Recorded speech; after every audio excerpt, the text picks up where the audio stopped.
good afternoon guys. This is Dancing Pelo Mama. Ngayon, nandito kami sa Max Airport ng Ninoy Aquino Airport.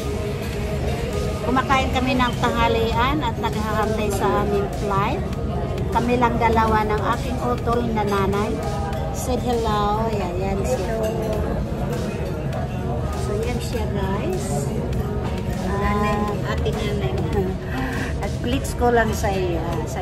So yan o, Max. Dito kami sa Max ng Ninoy Aquino Airport. Ulitin ko ulit. So yan ang mga tao dito. Hantay din ng ano. Yan o.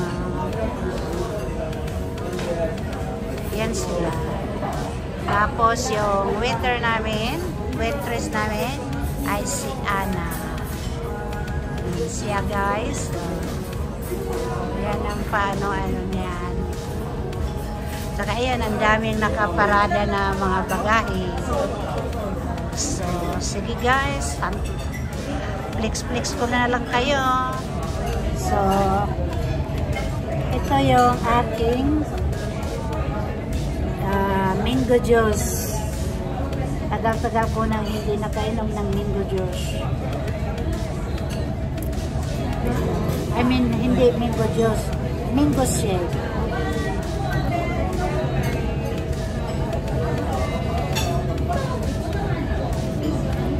Sige guys, flex ko na lang kayo. So yan na press lumpia namin guys. Yan. Pakita mo nga sa YouTube ko. Ayan siya. Thank you. So ito yan guys, ang aming lumpiang sariwa from Philippines. So guys, nandito na ako sa Manila, Ninoy Aquino International Airport, papuntang Boracay. First time ko sa Boracay guys, so sana masaya. Wala pa akong gaanong tulog mula sa Brisbane, Australia, Manila, lalakagad, pinabukasan, Belo, after Belo, Olongapo, Subic, kasi kinikita ko si Liza. Ngayon, balik ng Manila. Ngayon, lalarga na naman kami ng Boracay.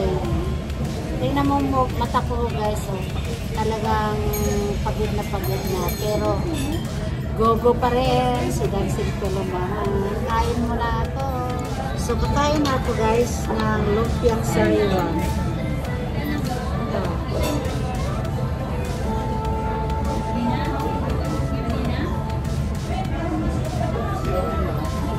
Matabang.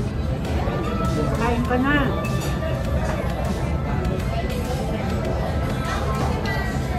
Matabang.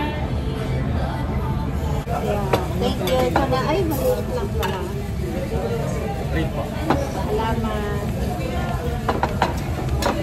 Gusto yung tofu? Salamat. Pwede makakakulan mo kami. Sige po. So guys, dumating na yung pagkain namin.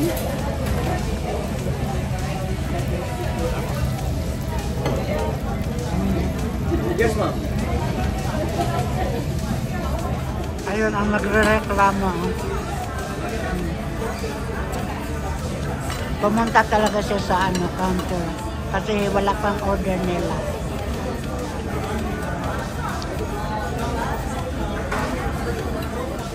So guys, ito yung Goldilocks.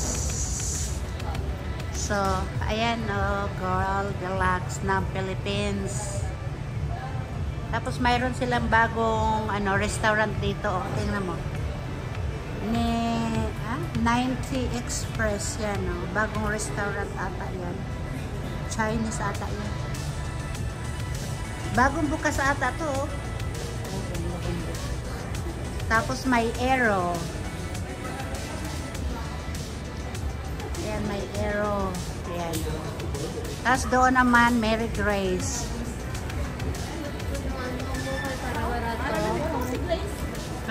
Pero dito tayo So, ito yung ayan, may bababa na kami.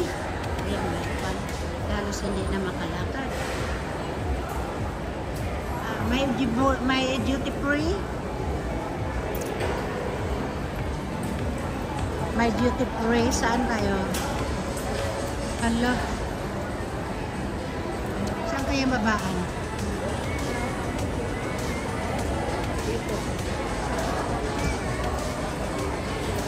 Tayo, hindi dito tayo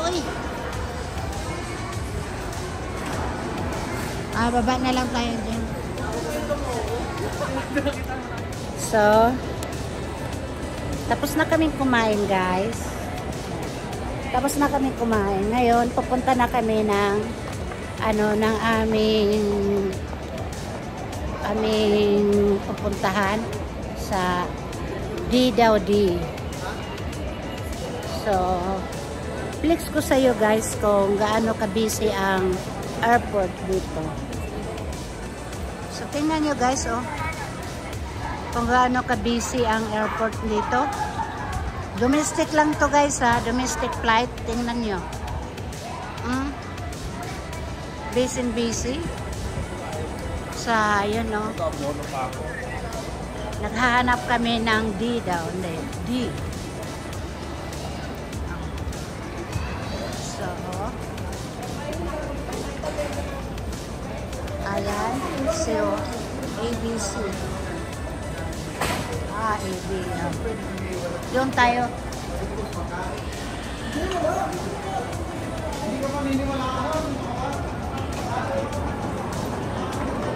Ayan, si Ninoy Aquino.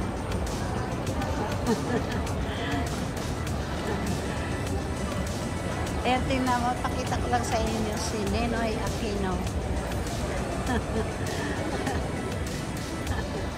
Ayan si Ninoy Aquino. Diba? Ayan siya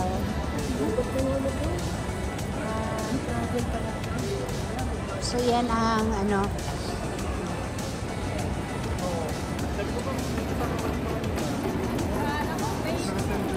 so dito lang muna kami guys kasi inaantok na talaga ako, napapagod na ako sa biyahe ko.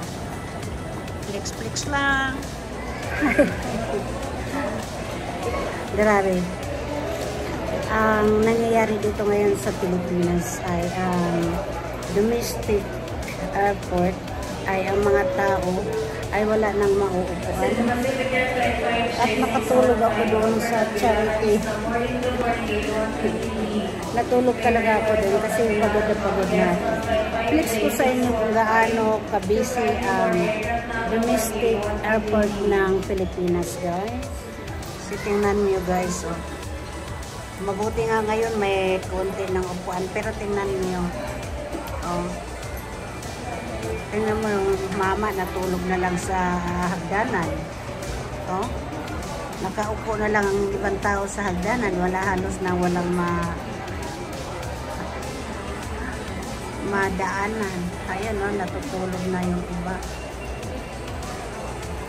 Yung flight ko pa ay 6 o'clock. Napagalitan nga ako doon dahil doon natutulog ako doon sa charity pala ng children. So, ito ang nangyayari kay Dancing Hello Mama guys dito sa Pilipinas. Guys, ito na si Dancing Mama guys, napagod. Bumigay na rin, natulog na siya sa kahintay ng flight namin. Ayan, nakatulog si Dancing Pino Mama. Ayan.